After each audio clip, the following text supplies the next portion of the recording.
Centre point Tamil Nadu நேயர்களுக்கு வணக்கம். பொதுவாக விமர்சனங்கள் என்பதில் பூவும் இருக்கும், கல்லும் இருக்கும். சேகரிக்க சித்தமாய் இருப்பவர் மட்டும்தான் பொது வாழ்க்கைக்கு வர வேண்டும். அந்த வகையில் எங்கள் காணொளிகளுக்கு தாங்கள் தரும் ஆலோசனைகள், வரவேற்புகள், எதிர்ப்புகள், எதிர்மறையான கருத்துக்கள், முரண்பாடான கருத்துக்கள் அத்தனையும் நாங்கள் வரவேற்கிறோம். உங்கள் விமர்சனங்களே எங்களுடைய வளர்ச்சி. பார்க்கிற ஒவ்வொரு காணொளிகளையும் சப்ஸ்கிரைப் செய்து, ஷேர் செய்து, லைக் செய்யுங்கள். நாம் இணைந்து வளர்வோம். மாண்புமிகு மோடி அவர்கள் திருச்சியில் கலந்து கொண்ட என்டிஏ பிரச்சார கூட்டத்தில் திரு எடப்பாடியார் அவர்கள் புறக்கணிக்கப்பட்டது தற்செயலானதா, திட்டமிட்ட செயல்? தெலுங்கு நடிகரும் ஆந்திராவின் துணை முதல்வருமான பவன் கல்யாண் மூலம் பாஜக நடிகர் விஜய் அவர்களுக்கு அனுப்பிய தூது என்ன? அந்த தூதிற்கு நடிகர் விஜய் அவர்கள் சொன்ன செய்தி. அண்ணா திராவிட முன்னேற்ற கழகத்தின் பொதுச் செயலாளர் மாண்புமிகு எடப்பாடியார் அவர்களால் புறக்கணிக்கப்பட்ட அம்மையார் சசிகலா அவர்களும் பாட்டாளி மக்கள் கட்சியின் நிறுவனர் மருத்துவர் ராமதாஸ் அவர்களும் தைலாபுரத்தில் சந்தித்தார்கள். சந்தித்தது எதற்காக? அவர்களின் திட்டம் என்ன?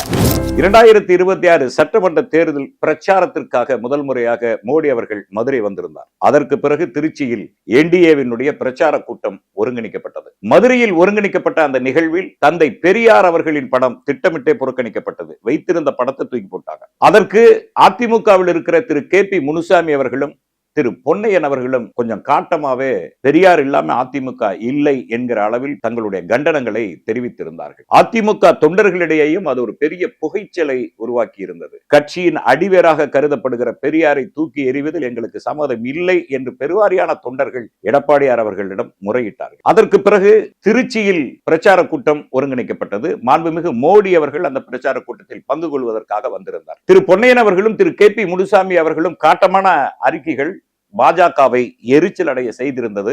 பாஜக தலைவர்களை எரிச்சல் அடைய செய்திருந்தது. அந்த எரிச்சல் திருச்சியில் காட்டப்பட்டது. பெரியார் படத்தை நாங்க அகற்றணும், அதுக்காக நீங்க எங்க மேல இவ்வளவு கோவப்பட்டீங்கல்ல, இப்ப எடப்பாடியார் போட்டோவையே நாங்க வைக்கல, என்ன பண்ணிருவீங்க அப்படின்னு கேட்கிற மாதிரி ஒரு செயலாகவே எடப்பாடியார் அவர்களின் படங்களை புறக்கணிச்சாங்க. இதுல ரெண்டு விஷயம் கவனிக்கணும். எடப்பாடியார் அவர்களை படத்தை அகற்றிய அந்த செயல் மூலியமா பாஜக என்ன சொல்ல வருது அப்படிங்கறதா அரசியல். பெரியார எடுத்தாங்கன்னா அது கருத்தியல் மோதல். அது ஆரிய கருத்தியல், இது திராவிட கருத்தியல். அந்த திராவிட கருத்தியலின் மையப்புள்ளியாக இருக்கிற பெரியாரை அகற்றுவது என்பது அது அவங்க செய்யதான் செய்வாங்க. ஆனா ஒரு மிகப்பெரிய கட்சியாக இருக்கிற அதிமுகவின் பொதுச் செயலாளர், இப்ப அதிமுக இல்லைன்னா இங்க பாஜக இல்ல, அப்படி இருந்தும் அந்த அதிமுக பொதுச் செயலாளருடைய படத்தையே நீக்கிட்டோம், உங்களால என்ன பண்ண முடியும்னு பாஜக கேட்பதிலிருந்து உள்ளுக்குள்ள இருக்கிற அரசியல் என்ன அப்படிங்கிறத நம்ம பார்க்கணும். அதே மேடையில் பேசிய எடப்பாடியார் அவர்கள் கூட அதுக்கு ஒன்றும் பெருசா கண்டனம் எல்லாம் தெரிவிக்கல. இதுல இருக்கிற அரசியலை நம்ம கவனிச்சோம்னா, பாஜக வழியாக அதிமுகவோடு கூட்டணி வைத்திருக்கிற கட்சி தலைவர்கள் படம் எல்லாம் இருந்துச்சு. குறிப்பா DTV படம் இருந்தது, அன்புமணி படம் இருந்தது, ஜான் பாண்டியன் படம் இருந்தது, பாரிவேந்தர் படம் இருந்தது, ACS படம் இருந்தது, திருமாரஞ்சி போன்றவர்களுடைய படம் எல்லாம் அங்க வச்சிருந்தாங்க. ஆனா அதிமுக சார்பில் எந்த படமுமே அங்க வைக்கப்படல. அப்ப இதுல இருந்து அவங்க என்ன சொல்ல வர்றாங்க அப்படின்னா, இந்த கட்சிகளை போல் ஒரு கட்சி அதிமுக, அவ்வளவுதான், அதுக்கு ஒரு பெரிய முக்கியத்துவம் எல்லாம் எங்களால தர முடியாது அப்படிங்கறத அவங்க சொல்ற செய்தி. எங்களோட வந்தா உங்க படமும் இருக்கும், நீங்க எப்படி இருந்தாலும் இன்னொரு கட்சி தான், எங்க கட்சியோட நீங்க கூட்டணியில் இருக்கிறீங்க, அவ்வளவுதான், அவ்வளவு முக்கியத்துவம் எல்லாம் உங்களுக்கு தர முடியாது அப்படிங்கிறதா அவங்க சொல்ற செய்தி. ஏன் முக்கியத்துவம் தரல அதை நம்ம யோசிக்கணும். கடந்த முறை எடப்பாடியார் அவர்கள் அமித்ஷாவை சந்தித்த போது கொஞ்சம் காட்டமா தான் பேசியிருக்காரு. நாங்க உங்ககிட்ட சொன்ன எதையுமே நீங்க பண்ணல. முதலாவது பன்னீர்செல்வத்தை நீங்க கட்சிக்குள்ள கொண்டு வரணும் அப்படின்னு சொன்னோம். நீங்க கடைசி வரைக்கும் விடாப்பிடியா ஒற்றை தலைமை அப்படிங்கிற அந்த ஒரு காரணத்திற்காக OPS நீங்க சேர்த்தவே இல்லை. கடைசியில OPS அவருடைய உடன் இருந்தவர்கள் எல்லாம் போய் திமுக சேர்ந்துட்டாங்க. OPS சேர்ந்ததுக்கு பிறகு பாத்தீங்கன்னா ஒரு மாபெரும் மாஸ் காமிச்சு அவருடைய ஆதரவாளர்கள் எல்லாம் போய் திமுக சேர்ந்துட்டாங்க. தென் மாவட்டங்கள்ல அது ஒரு மிகப்பெரிய பலமா திமுகவுக்கு மாறி இருக்கு. அந்த மாஸ் அப்படியே நம்ம கிட்ட வர வேண்டியதை நீங்க மிஸ் பண்ணிட்டீங்க அப்படின்னு அமித்ஷா கொஞ்சம் காட்டமாவே பேசியிருக்காரு. அதற்கு பிறகு அம்மையார் சசிகலாவை எப்படியாவது உள்ள கொண்டு வாங்கன்னு சொன்னோம், அதையும் நீங்க செய்யல. இன்னைக்கு என்னாச்சு? அம்மையாரும் மருத்துவர் ராமதாஸ் அவர்களும் திட்டமிட்டு ஏதோ ஒரு கூட்டணிக்காக காகில நகர்த்தி கொண்டு இருக்கிறார்கள். அதுவும் ஒரு பெரிய பலவீனம் தான் அப்படிங்கறத அமித்ஷாவுடைய எண்ணமா இருந்திருக்கு. நாங்க சொன்ன எதையுமே செய்யல அப்படிங்கிற ஒரு கோபம் எடப்பாடியார் மேல அமித்ஷாவுக்கு இருக்கு. இன்னொன்னு, மத்திய உளவுத்துறை கொடுத்த தகவல் என்னன்னா, அதிமுகவுக்குள்ள ஒரு ஒரு ஓர்மை, ஒரு ஒற்றுமை இல்லை அப்படிங்கறதான் ஒரு தகவலா இருக்கு. என்ன காரணம்னா, பெரியார் படத்தை அகற்றும் போதே மாவட்ட செயலாளர்கள்லாம் நம்ம ரொம்பவும் குனிற மாதிரி இருக்கு அப்படிங்கிற ஒரு ஆற்றாண்மையை வந்து எடப்பாடியார்ட்ட வெளிப்படுத்தி இருக்கிறாங்க. இப்ப எடப்பாடியார் படமும் இல்லைங்கும் போது அந்த கொதிப்பு கொஞ்சம் அதிகமா இருக்கு. என்னங்க இது, பாஜக சொல்லி நாம நடந்துக்கிற மாதிரி இருக்கு, அல்லது பாஜகவுக்கு அடிமையா நம்ம நடந்துக்கிற மாதிரி இருக்கு, அல்லது பாஜக நம்ம வழிநடத்துற மாதிரி இருக்கே ஒழிய நாம லீட் பண்ணி போலையே, நம்ம வழிநடத்தி கொண்டு போலையே அப்படின்னு சொல்லி மாவட்ட செயலாளர்கள் அத்தனை பேருமே வந்து ஒரு ஒத்துழையாமை இயக்கம் நடத்துற மாதிரி அதிமுக தலைமைக்கு அவங்க நடந்துக்கிறாங்க. அதிமுக தான் இப்படி இருக்கு அப்படின்னா, பாஜக தலைமை அல்லது பாஜக பொறுப்பாளர்கள் என்ன நினைக்கிறாங்க அப்படின்னா, நாம வழி நடத்தணும், நமக்கும் கீழே அதிமுக வரணுமே ஒழிய அதிமுக நம்மள வழி நடத்துற மாதிரி நம்ம நடந்து கூடாது, ஏன்னா நம்ம தேசிய கட்சி அப்படிங்கிற பார்வையில அவங்க அதிமுகவை பாக்குறாங்க. அப்ப இந்த என்டிஏ கூட்டணியை வழிநடத்துவது யார், ஆலோசனை சொல்வது யார், யார் இதில் முதன்மையானவர் அப்படிங்கிறதையே இன்னும் அவங்களுக்குள்ள ஒரு பெரிய முரண்பாடு உள்ள ஓடிட்டு. அதுக்கு ரொம்ப முத்தாய்ப்பா சொல்லணும் அப்படின்னா, திருச்சி அந்த பிரச்சார கூட்டத்துல மோடி அவர்கள் இரட்டை விரல காமிச்ச மாதிரி ஒரு போட்டோ வச்சிருந்தாங்க. அந்த போட்டோவையும் எடுத்துட்டாங்க. ஏன்னா அந்த இரட்டையை காமிச்சா அது இரட்டை இலையை காமிக்கிற மாதிரி இருக்குன்னு சொல்லி மோடி இரட்டை விரலை காட்டிய அந்த படத்தையும் கூட எடுத்துட்டாங்க. அதே மாதிரி மோடி தன்னுடைய உரையில் அந்த நீண்ட நேரம் அந்த உரையில் என்டிஏ கூட்டணி ஆட்சி அமைக்கும், திமுகவை என்டிஏ கூட்டணி ஒழிக்கும்னு தான் பேசினாரே ஒழிய அதிமுக தலைமையிலான என்டிஏ கூட்டணின்னு அவர் எங்கேயுமே சொல்லல. குறிப்பா எடப்பாடி பழனிசாமியை பற்றி அவர் குறிப்பிடவே இல்லை. அதாவது முன்னால அறிமுகப்படுத்தும் போது ஒவ்வொரு பேரும் சொன்னாரே தவிர, இங்கு ஆட்சி அமைக்க போவதும் முதலமைச்சராக இருக்க போவதும் எடப்பாடி பழனிசாமி தான் என்று மோடி எந்த இடத்திலுமே அவரு குறிப்பிடல. ஆக பாஜகவை பொறுத்தவரை ஆரம்பத்துல சொல்லிட்டு இருந்தாங்க எடப்பாடி தலைமையிலான ஆட்சி அமையும்னு சொல்லிட்டு இருந்தாங்க. ஆனா இப்ப அது கொஞ்சம் கொஞ்சமா மங்கி எடப்பாடிக்கு அந்த முக்கியத்துவம் இல்லை அப்படிங்கிற நிலைமைக்கு வந்து இப்ப அந்த என்டிஏ கூட்டணி தமிழ்நாட்டுல வந்து நிக்குது. இது போற போக்கு அவங்க எதை நோக்கி இதை நகர்த்துறாங்க அப்படின்னா, திமுக வெர்சஸ் பாஜக அப்படிங்கறத நோக்கி தான் இந்த அரசியல் போய்கிட்டு இருக்கு. எடப்பாடி இதுக்கு ஒத்துக்கிறாரா அப்படிங்கிறது தெரியல. ஆனா அதிமுக தொண்டர்களை பொறுத்தவரை அதுக்கு ஒத்துக்கவே இல்லை, பொறுப்பாளர்களும் ஒத்துக்கல.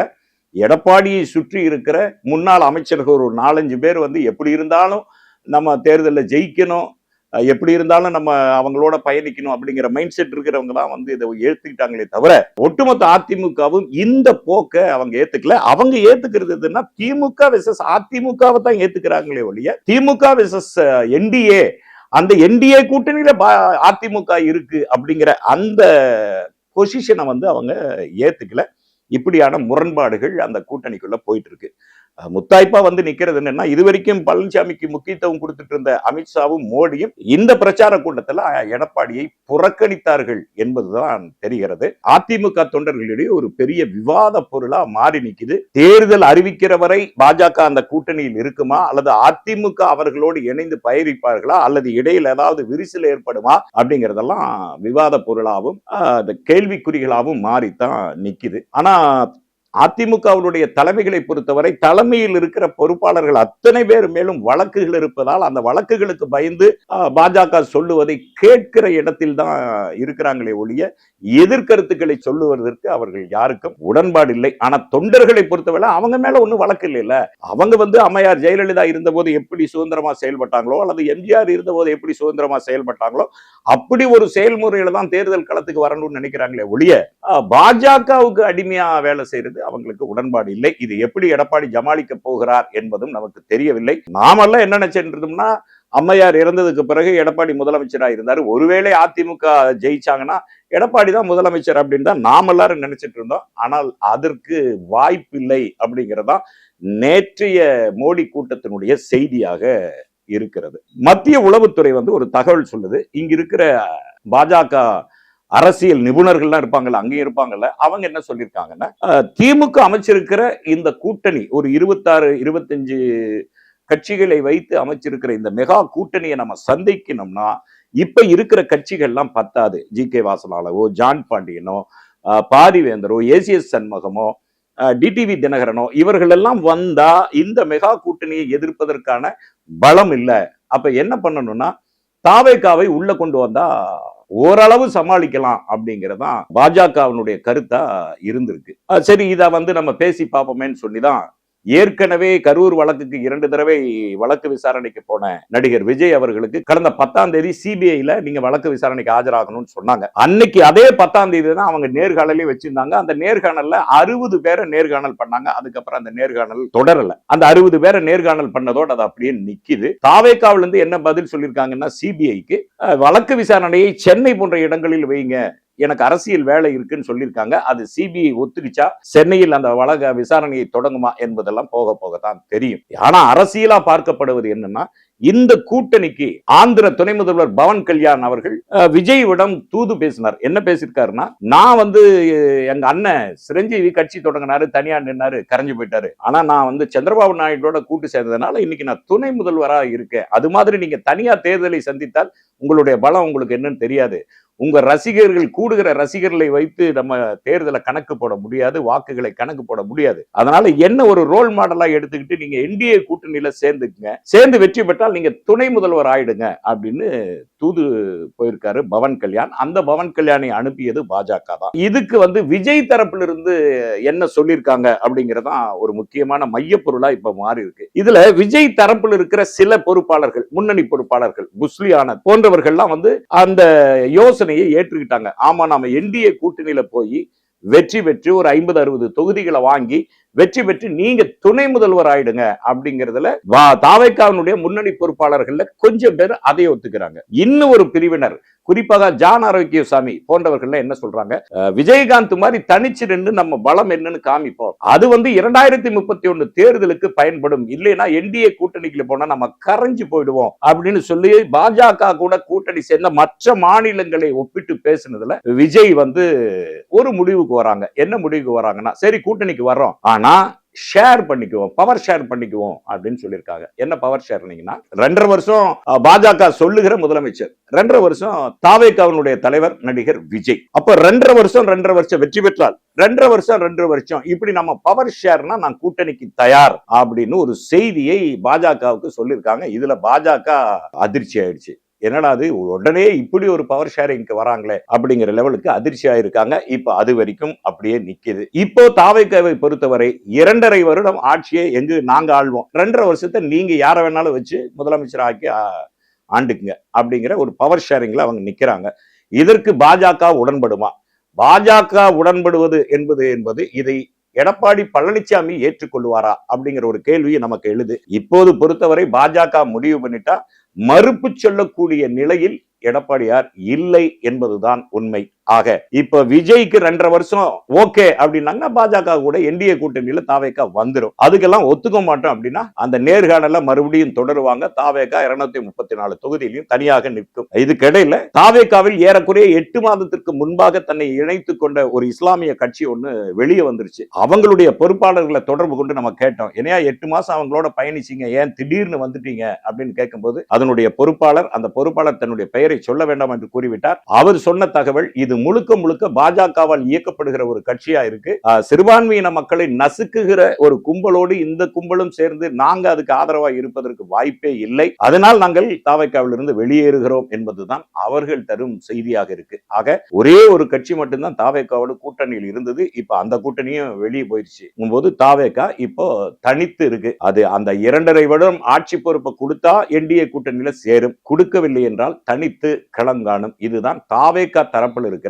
ஒரு செய்தி. எடப்பாடியார் அவர்களால் புறக்கணிக்கப்பட்ட அம்மையார் சசிகலா அவர்கள் தைலாபுரத்தில் மருத்துவர் ராமதாஸ் அவர்களை சந்தித்தார். சந்தித்ததுல இப்ப 2 பேருமே பாத்தீங்கன்னா 2 பேருத்தினுடைய அந்த பொசிஷன் சொல்றோம்ல, நிலை ஒரே மாதிரியா இருக்கு. ஒண்ணு, அம்மையார் சசிகலா அவர்கள் அதிமுகவால் புறக்கணிக்கப்பட்ட ஒரு நபர், மருத்துவர் ராமதாஸ் அவர்கள் பாமகவின் முன்னணி பொறுப்பாளர்கள் மற்றும் அன்புமணி அவர்களால் புறக்கணிக்கப்பட்ட மருத்துவர் ராமதாஸ் அவர்கள். இப்ப அங்க ஒரு பெரிய சட்ட போராட்டம் நடந்துட்டு இருக்கு.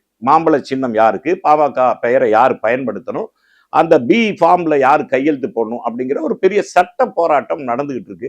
நாங்க தான் ஜெயிப்போம் அப்படின்னு மருத்துவர் ராமதாஸ் சொல்றாரு. அவருக்கு வெற்றி பெறுவதற்கெல்லாம் எந்த வாய்ப்பும் இல்லை, நாங்க தான் அதுக்கு உரித்தானவர்கள் டாக்டர் அன்புமணி அவர்கள் பேசிட்டு இருக்காங்க. ஆனால் புறக்கணிக்கப்பட்ட இந்த 2 பேரும் என்ன முடிவெடுத்திருக்காங்க அப்படின்னா, வட மாவட்டங்கள்ல ஏறக்குறைய 74 தொகுதிகளில் பாமக தனித்து நிற்பது என்கிற முடிவையும், அப்படி நிற்கும் பாமகவுக்கு சசிகலாவினுடைய தொண்டர்கள், சசிகலாவினுடைய கட்சி ஆதரவு கொடுப்பதாகவும், டெல்டா மாவட்டங்களில் ஏறக்குறைய 87 தொகுதிகளில் சசிகலா அம்மையார் தன்னுடைய வேட்பாளரை நிறுத்துவதும் பாமக ஆதரவு கொடுப்பதும் என்பதும் நேற்று வரை பேச்சுவார்த்தையில் முடிவாகியிருக்கிறது. கொங்கு மண்டலத்தை பொறுத்தவரை அவர்கள் 2 பேரும் பேசவில்லை. ஒருவேளை கொங்கு மண்டலத்திலிருந்து ஏதாவது ஒரு கட்சி வந்தால் அவர்களோடு கூட்டணி சேர்த்துக் கொண்டு கொங்கு மண்டலத்திலையும் வேட்பாளர்களை நிறுத்துவது என்கிற முடிவுக்கு வந்திருக்கிறார்கள். இதெல்லாம் அதிமுகவில், பாஜகவில், பாமகவில் நடக்கிற அரசியல்கள். மதச்சார்பற்ற திராவிட முன்னேற்ற கழக கூட்டணியை பொறுத்தவரை மறுமலர்ச்சி திராவிட முன்னேற்ற கழகத்திற்கு 4 தொகுதிகள் ஒதுக்கப்பட்டிருக்கிறது.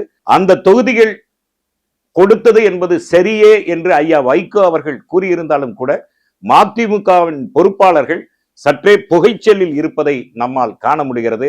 ஐயா வைகோ அவர்கள் அதை எப்படி சமாளிக்க போகிறார் என்பது போக போக தெரியும். திமுக கூட்டணியில் பிரதான கட்சியாக இருக்கிற விடுதலை சிறுத்தைகளை பொறுத்தவரை அதன் முன்னணி பொறுப்பாளர்களும் தொண்டர்களும் இந்த தேர்தலில் 2 இலக்கம் என்பதில் உறுதியாக இருக்கிறார்கள்.